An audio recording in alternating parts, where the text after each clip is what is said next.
Bien, muchas gracias, doctor Thaler, muchas gracias, doctor Damway, muchas gracias a la Universidad Luterana de California y por supuesto muchas gracias a todos ustedes por estar aquí presentes porque es evidente que si lo están es porque están interesados en conocer las causas subyacentes de la inmigración.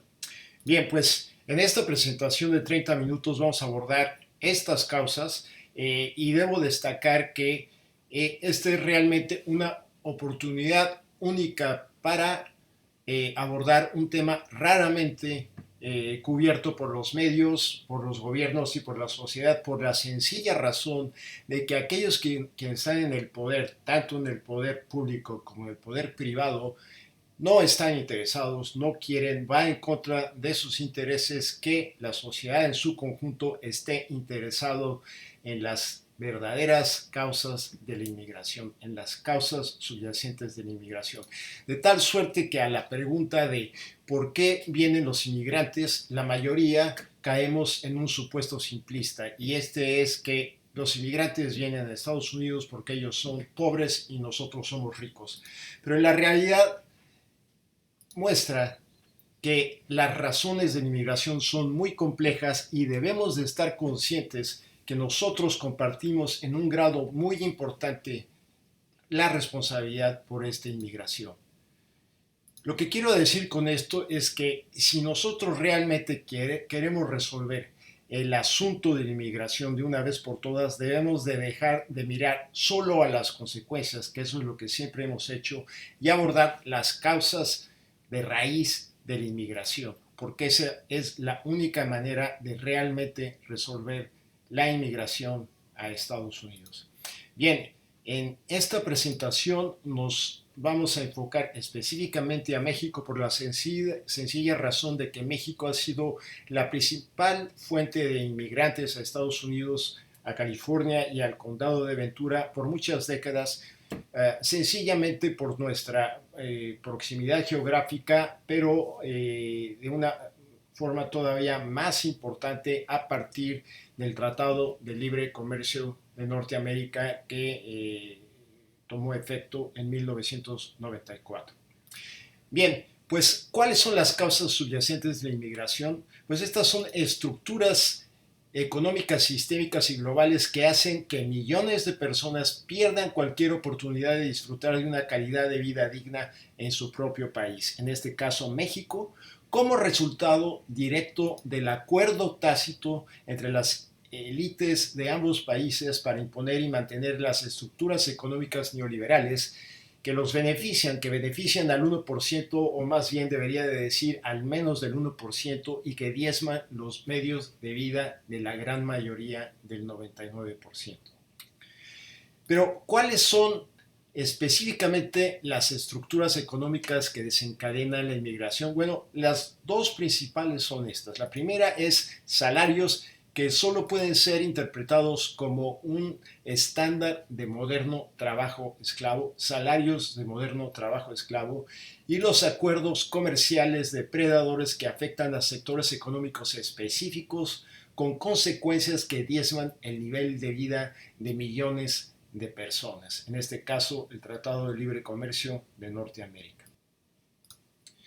Bien, pues en efecto, los salarios en México han sido diezmados durante los últimos 36 años como resultado de una política económica coherente y deliberada. Se trata de una política para imponer estructuras neoliberales en todo el mundo, estructuras que reemplazan lo que yo llamo poner dinero en los bolsillos de los trabajadores o también se conoce como economía de apoyo a la demanda, con poner dinero en los bolsillos de los empleadores o de los patrones, también conocida como economía de apoyo a la oferta o economía ofertista.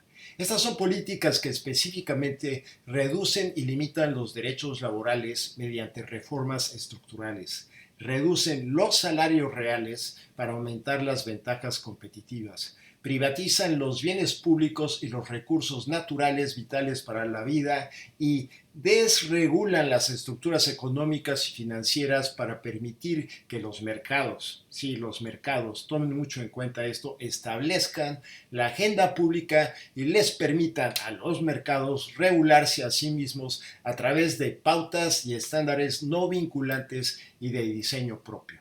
Así es que en este etos los salarios se diezman deliberadamente para atraer la mayor cantidad posible de inversión extranjera directa al ofrecer costos laborales a precios de servidumbre, y los acuerdos comerciales, el Tratado de Libre Comercio de Norteamérica, se crean para desarrollar un sistema regional para las corporaciones globales que crean con esto lo que se conoce como las cadenas de suministro mundiales de productos básicos, con enormes incrementos en la productividad que son posibles al reducir drásticamente los costos laborales en una buena parte de sus cadenas de suministro de manufactura global. Bien, para abordar debidamente las causas de raíz de la inmigración, debemos hacerlo en el contexto de un etos, de un ámbito de salarios dignos, que es un derecho humano, donde, y por favor tomen en cuenta el siguiente concepto como la clave de todo el asunto: igual paga por igual trabajo de igual valor es el pilar que lo sostiene. Por ese motivo, la Organización Internacional del Trabajo ha establecido durante décadas que para una globalización justa, el concepto de trabajo decente ha llevado a un consenso internacional de que el empleo productivo y el trabajo decente son elementos clave para lograr la reducción de la pobreza. Por lo que, en vez de empujar a la gente a la economía informal o crear migraciones masivas, provocar migraciones masivas, la expansión global debe encontrar formas de brindar oportunidades de trabajo decente donde la gente vive. Así es que el salario digno, anclado en el pilar de igual paga por igual trabajo de igual valor, ha sido consagrado durante muchas décadas como un derecho humano en el derecho internacional. Esto no es ninguna novedad. De tal suerte que, por ese motivo, lo tenemos en el artículo 23 de la Declaración Universal de Derechos Humanos de 1948, concerniente al derecho de los trabajadores a igual paga por igual trabajo. Asimismo, lo tenemos en el artículo 7 del Convenio de Derechos Económicos, Sociales y Culturales de la ONU de 1966 para salarios justos e igual remuneración por trabajo de igual valor. Y desde luego lo tenemos en el Convenio 100 de la OIT de igual paga por trabajo de igual valor. Bien, entonces vamos a ver de manera específica y desde una perspectiva global en el sector manufactura. Vamos a observar un etos de tipos salariales asimétricos en América del Norte, en el contexto de, nuevamente, igual paga por igual trabajo de igual valor. Y lo vamos a hacer para todos los empleados en manufactura, utilizando lo que se llama paridades de poder de compra, que es el mecanismo que se utiliza para equiparar los precios entre diferentes economías, tomando en cuenta el costo de vida de cada economía. Bien, entonces para hacerlo, primero les voy a pedir que junto conmigo hagamos el siguiente ejercicio, y este es que nos hagamos la siguiente pregunta: ¿por qué, si un trabajador de Ford Motor Company, trabajando en la planta de ensamble del Ford Focus en Michigan, poniendo 4 partes en el Ford Focus, percibe $40 por hora? ¿Por qué, si percibe $40 por hora, otro trabajador que también trabaja para Ford Motor Company, pero en este caso en México, trabajando exactamente en la misma línea de ensamble del Ford Focus, poniendo exactamente las mismas 4 piezas, percibe solo $4, o aproximadamente el 10% de lo que percibe su contraparte en Estados Unidos? cuando el costo de vida en México no es 10%, sino es mucho más. Entonces vamos a ver cómo funciona esto utilizando cifras reales. Cifras reales para el sector manufacturero para el año 2016, donde vemos que en Estados Unidos el tipo salarial nominal por hora fue de $39 con 3 centavos, mientras que en México fue de $3 con 91 centavos, aproximadamente el 10%. Sin embargo, el costo de vida en México no es de 10%, sino como podemos ver aquí, es de 54%. Esto quiere decir que el trabajador, para recibir una compensación, una remuneración de igual paga por igual trabajo, de igual valor, debería de haber recibido el $21 con 15 centavos por hora, pero solo recibió 3.91, que equivale en paridades de poder de compra, equiparando los costos de vida, al 18% de lo que debería de haber recibido, como lo podemos ver acá.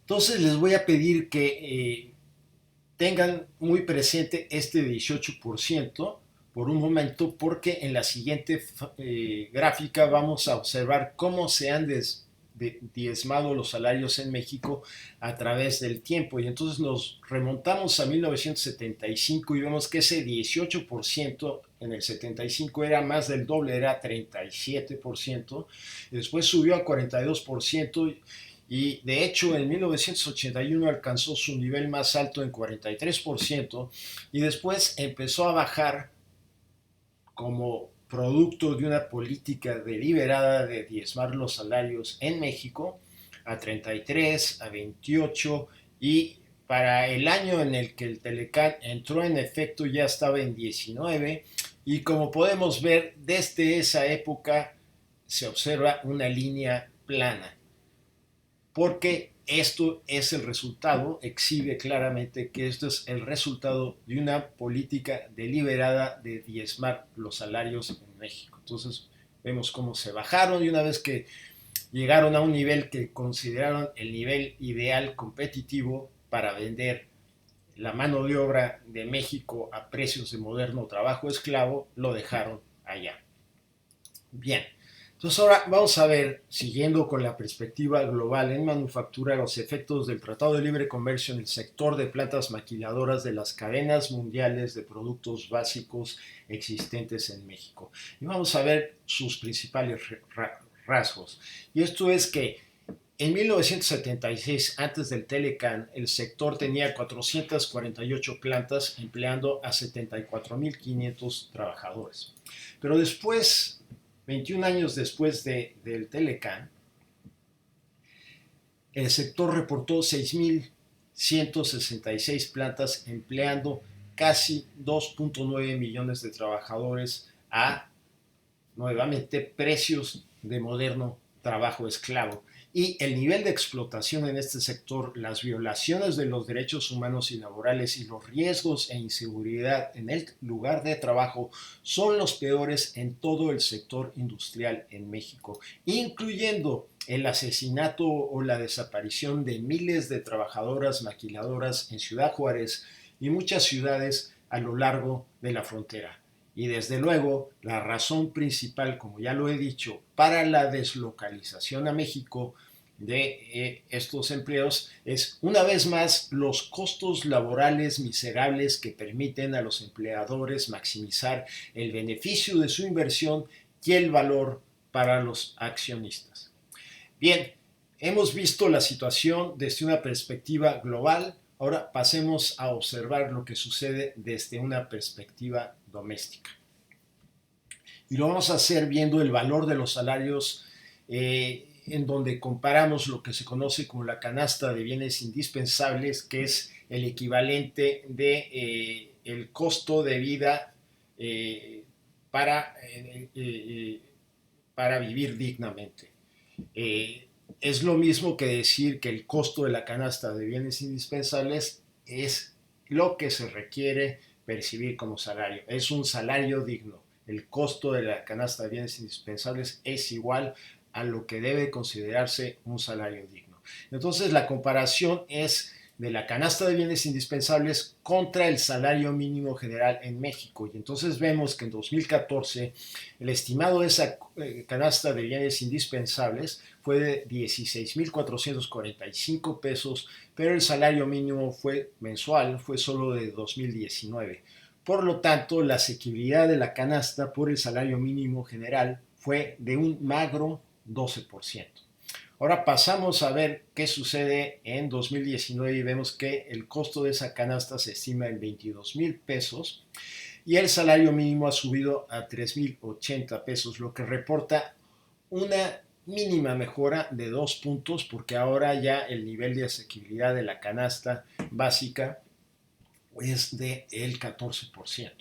Desde luego, en México, como en cualquier economía, hay muchos asalariados que perciben más de un salario mínimo, pueden percibir 1, 2, 3 o más salarios mínimos. Así es que por ello vamos a ver la distribución de los asalariados en México por el número de salarios mínimos en 2018, utilizando los datos oficiales del gobierno que nos dicen que el 74% de todos los empleados perciben en 2018 no más de 5 salarios mínimos. Sin embargo, se requieren más de 7 salarios mínimos para adquirir la canasta.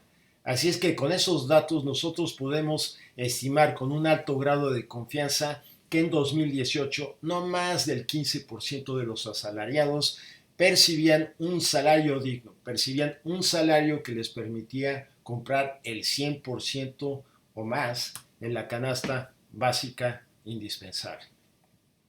Bien, ahora vamos a hacer, regresando a la perspectiva global, vamos a hacer exactamente el mismo ejercicio, la misma comparación del poder adquisitivo de los salarios de manufactura, la asequibilidad de la canasta básica indispensable por los trabajadores manufactureros, que son los mejor pagados de toda la economía, para disfrutar de una calidad de vida digna. Entonces vemos que el costo mensual estimado de la canasta básica indispensable en 2016 en dólares fue de $991, mientras que el ingreso neto mensual después de impuestos de los trabajadores manufactureros fue de $488.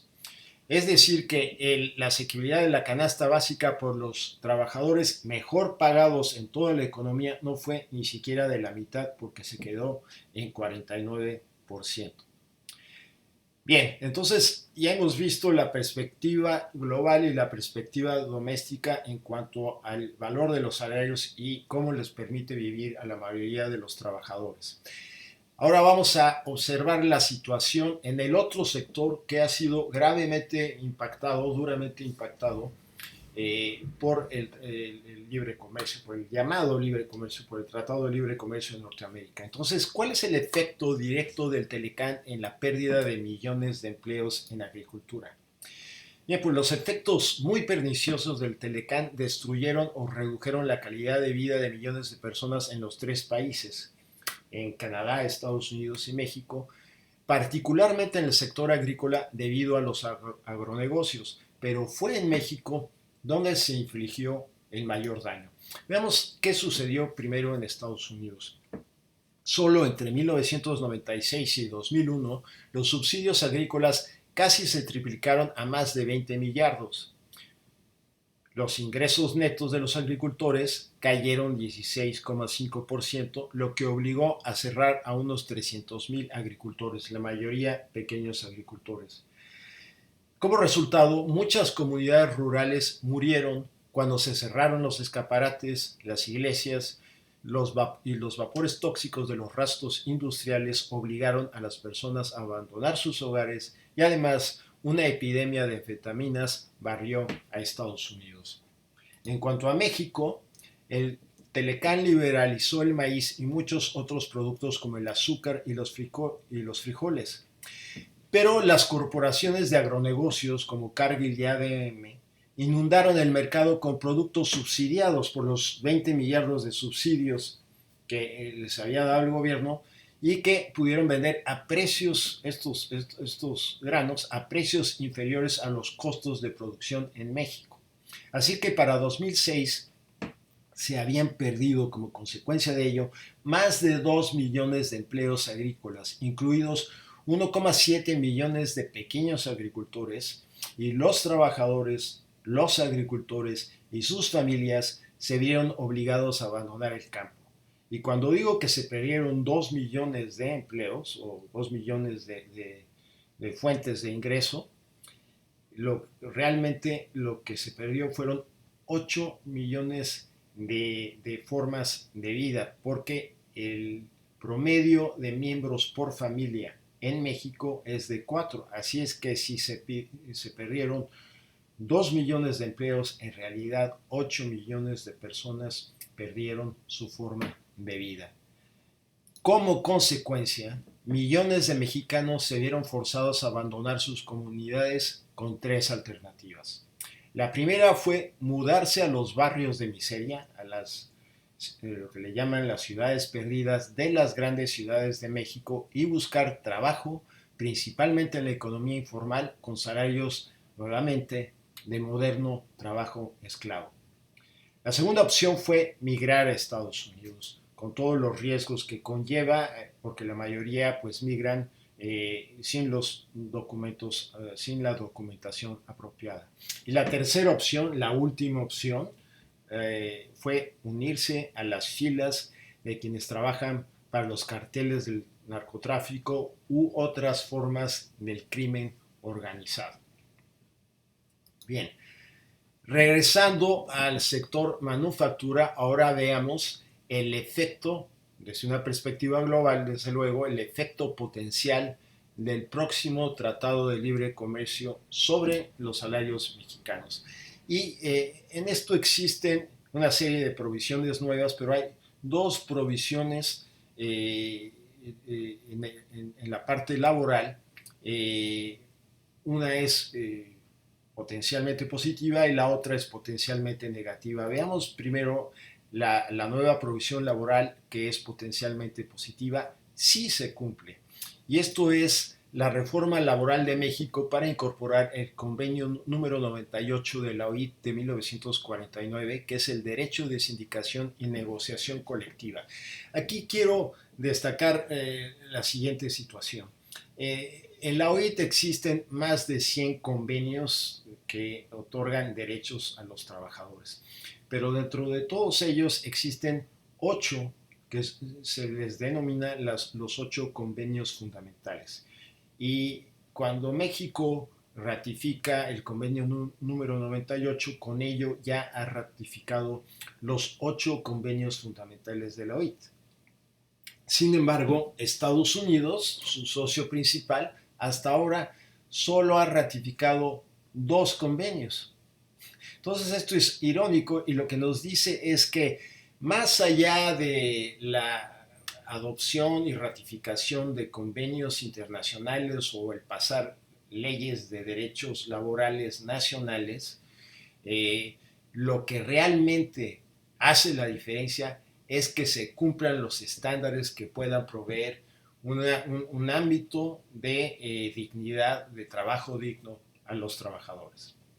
Bien, además, en línea con esta convención, el texto 2.0 del Telecán incluye ganancias modestas más significativas en los estándares laborales. Y el quid de la cuestión es que son las reglas para terminar con la supresión de salarios, lo que se conoce como los contratos de protección, en un ámbito sindical en México que siempre ha sido así, que es de total corrupción, y donde los líderes sindicales, conocidos como los líderes charros, realmente lo que hacen es representar los intereses de los empleadores y no de sus trabajadores. Así es que con el convenio número 98 y con el texto que viene en el Tratado de Libre Comercio, si se cumple, entonces con el tiempo esto podría ser realmente benéfico para los trabajadores. Y con el tiempo esto podría marcar una diferencia real para aumentar los salarios mexicanos, lo que también reduciría los incentivos para transferir empleos a México. Empero, hasta ahora el texto del nuevo Telecán carece de los términos de monitoreo o aplicación necesarios para que las reglas marquen una diferencia para los trabajadores. Si esto cambia y se aplican las nuevas reglas, sí sería muy positivo. Ahora veamos una nueva provisión que es laboral, una nueva provisión laboral que es potencialmente muy negativa si se materializa. Y esto es que hay una nueva disposición sobre normas de origen para la industria automotriz, el artículo 7, donde las partes acordaron un contenido laboral, el CDL, de 40% para vehículos de pasajeros y 45% para camiones ligeros y pesados. Lo que esto quiere decir es que del 40 al 45% del valor de los automóviles y camiones ligeros y pesados debe de ser producido por trabajadores con salarios de al menos $16 por hora para calificar como que se originan en América del Norte y que puedan disfrutar de aranceles cero. El primer problema es que es muy difícil calcular su efecto real porque solo las empresas automotrices saben con precisión dónde se fabrica cada elemento de su producto final y hasta ahora no existe un proceso para medir este efecto. Bien, ahora el problema mucho mayor es el potencial de una espada de dos filos. Por un lado, esto bien podría ser muy positivo, presionando a las corporaciones para que aumenten los salarios en México. Sigo hablando del capítulo 7 del sector automotriz, mas también puede ser un caballo de Troya de la administración Trump contra México. Y esto es porque en 2016 los costos totales de compensación por hora en la industria automotriz fueron para México de 4.68 por hora, para Estados Unidos de 48.97 y para Canadá de 34.19. Así es que como podemos ver claramente, para Estados Unidos y Canadá esta condición de los $16 por hora es totalmente irrelevante porque están muy por encima de ello. Pero para México es un gravísimo problema. Las brechas en los salarios reales de paridades de poder de compra en la manufactura y específicamente en la industria automotriz son tan enormes que hemos hecho la proyección y tardaría al menos 2 décadas en cerrarlas por completo, cerrarlas de 4.68 a lo que actualmente sería de 26.54, sin siquiera tomar en cuenta la inflación. Ahora, asumamos un escenario potencialmente posible, y esto es que partiendo de la base de que el nuevo gobierno mexicano se comprometió a recuperar los salarios reales y ya aumentó el salario mínimo en 2019 en 16,2%, un aumento sin precedente después de 36 años de aumentar los salarios por debajo de la inflación. Así es que, aún bajo este supuesto simplista, si aplicamos el aumento real para 2019 de 16,2% y asumimos que va a seguir así y que todas las demás condiciones permanecen, a los salarios de la industria automotriz se los aplicamos y proyectamos lograr un salario nominal de solo $16 por hora, se necesitarían aproximadamente 8 años para alcanzar el umbral automotriz si todos los supuestos, esto es la inflación, el costo de vida y los tipos de cambio, se materializan. Así es que, como podemos ver en la gráfica, en la proyección a 8 años de los tipos salariales por hora de México, de los trabajadores automotrices, vemos claramente que para pasar de 4.70, que es lo que había en 2016, a 16 tomaría 8 años. Y conociendo a Trump, si todavía está en el poder por otro periodo, como no se va a cumplir en su periodo con el umbral de $16 de ninguna manera, él fácilmente podría exigir que una parte de la producción automotriz de México se transfiriera a Estados Unidos, argumentando que el contenido local de los vehículos de $16 por hora, de pagarles a esos trabajadores $16 por hora, no se cumplió. Y si eso sucede, sería un gravísimo golpe a México y específicamente a los trabajadores mexicanos, sobre todo tomando en cuenta que el sector manufactura es el más importante en el Tratado de Libre Comercio, vale alrededor del 80% de lo que México exporta en el Telecán, y el sector automotriz equivale a aproximadamente 2/3 de todo el sector manufacturero. Así es que es el sector más importante de manufactura y desde luego el sector más importante dentro del Tratado de Libre Comercio. Bien, continuando con la perspectiva global, en conclusión, desde el Telecán se puede afirmar claramente que la ética del moderno trabajo esclavo en México subsidia la economía y población de Estados Unidos en términos de extracción de capital en beneficio del valor del accionista de los inversores institucionales de los mercados financieros internacionales, tanto en manufactura como en agricultura. También los salarios y sueldos de los trabajadores y empleados estadounidenses que forman parte de su cadena de suministro global, y los consumidores de Estados Unidos pagan precios mucho menores. Bien, veamos ahora también en conclusión rápidamente desde la perspectiva global las consecuencias del ethos del moderno trabajo esclavo de México en los flujos de inmigración. Así es que tenemos que entre 2000 y 2005, más de 400,000 mexicanos, en su mayoría de comunidades rurales, se mudaron anualmente a Estados Unidos. De tal forma que para 2009, más de 12 millones se habían mudado a Estados Unidos. Pero la inmigración indocumentada se estabilizó en 2014 en alrededor de 11 millones como resultado del aumento de la criminalización de la inmigración y la aparición de su complejo industrial de encarcelamiento. Como resultado, el número de inmigrantes mexicanos indocumentados en Estados Unidos ha disminuido y se ha estabilizado consistentemente en alrededor de 5 millones.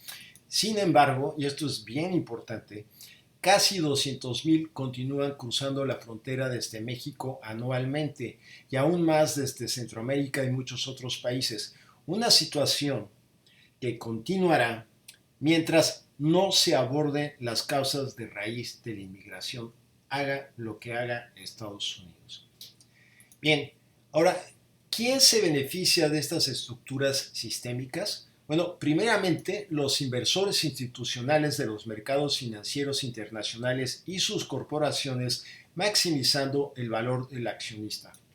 También los políticos en Estados Unidos y por supuesto también en México, al obtener apoyo financiero para sus campañas electorales a cambio de imponer la agenda impulsada por el mercado, diseñada por las élites empresariales. Además, los ahorros en salarios de esclavo pagados en México subsidian los salarios mucho mayores pagados a trabajadores equivalentes en Estados Unidos de las mismas corporaciones. De hecho, globalmente se estima que del 25 al 40% del costo de la mano de obra en el norte está subsidiado por los escasos salarios que se pagan en el sur. Por último, los consumidores de Estados Unidos también se benefician enormemente de los salarios de esclavitud pagados en México al disfrutar de precios mucho menores que si toda la producción se hiciera en Estados Unidos. Por tanto, estamos apoyando todos los consumidores en Estados Unidos con nuestras elecciones de consumo este sistema de explotación global. En conclusión, el sur subsidia el crecimiento económico del norte en términos de valor para los accionistas, los salarios de los trabajadores y los precios al consumidor.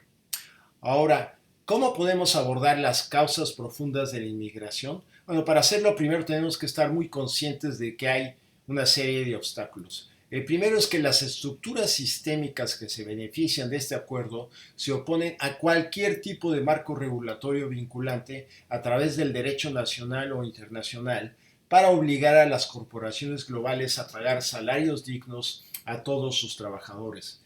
De tal manera que el concepto voluntario de la llamada responsabilidad social corporativa es realmente un engaño, una parodia de relaciones públicas, porque las empresas se niegan sistemáticamente a incorporar un estándar de salario digno en sus directrices voluntarias.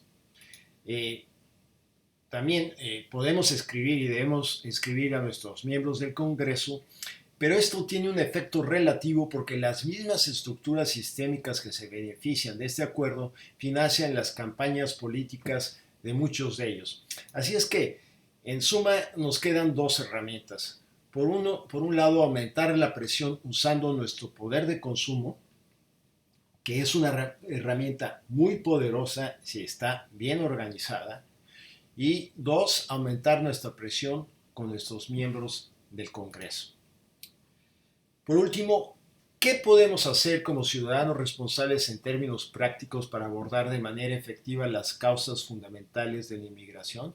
Bueno, lo primero y lo más fácil de hacer es utilizar nuestro poder de consumo para tomar decisiones bien informadas y con conciencia social y ambiental para apoyar a las empresas responsables y rechazar las irresponsables. Es lo mínimo que podemos hacer. Asimismo, debemos unirnos a las organizaciones de consumidores y pedirles que incluyan en su propia agenda un proyecto para impulsar un estándar de salario digno en las normas utilizadas voluntariamente por las corporaciones. Y desde luego debemos de escribir a nuestros miembros del Congreso y pedirles, realmente exigirles que presionen para una legislación vinculante que obligue a las corporaciones a pagar salarios dignos a nivel mundial. Como pueden ver, el factor clave en las causas fundamentales de la inmigración es obviamente el salario digno, por lo que puedo garantizar en un 100% que si las corporaciones globales comienzan a pagar a los mexicanos un salario digno, estos trabajadores mexicanos estarían encantados de permanecer en su propio país para disfrutar de una calidad de vida digna, y esta sería la única forma de resolver realmente el problema de la inmigración a Estados Unidos. Muchas gracias y estoy en la mejor disposición de responder a sus preguntas. Para mayor información, ahí tienen los datos. Gracias nuevamente.